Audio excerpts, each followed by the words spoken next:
Now let's follow this young man Joseph, and we'll see what's going to happen to him. And Joseph was brought down to Egypt, and Potiphar, an officer of Pharaoh, captain of the guard, an Egyptian, bought him of the hands of the Ishmaelites, which had brought him down thither. Fine-looking young man, 17 years old, make a very fine helper, and slaves were certainly sold in that day.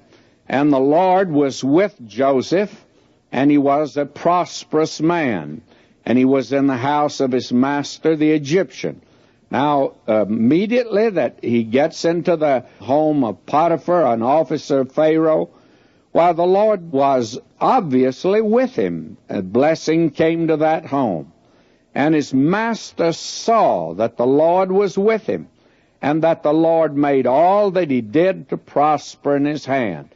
Well, now this sounds fine. This is great up to this point. And you'd like to add, and they lived happily ever after, but they didn't. Because this is life. This is reality.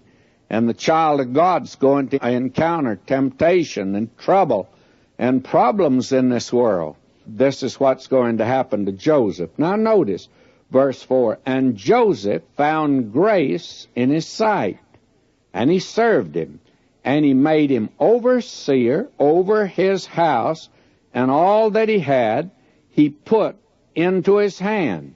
Now just think of this. Because of the way that Joseph served, why, he's elevated now to the position where he handles all of the material substance, the chattels, I guess even the real estate of this man.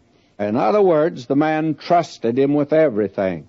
Verse 5, it came to pass from the time that he had made him overseer in his house and over all that he had, that the Lord blessed the Egyptian's house for Joseph's sake. And the blessing of the Lord was upon all that he had in the house and in the field. And now verse 6, and he left all that he had in Joseph's hand, and he knew not aught he had, save the bread which he did eat. And Joseph was a goodly person and well favored. This man trusted him so much that he never even demanded an accounting at all. He didn't have to get a CPA to go over the books.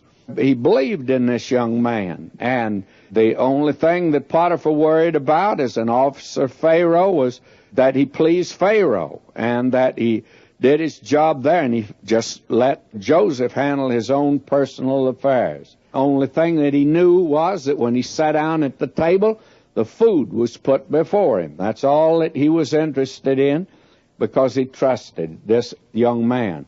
Now, notice what's going to happen. Verse 7, and it came to pass after these things that his master's wife cast her eyes upon Joseph, and she said, lie with me.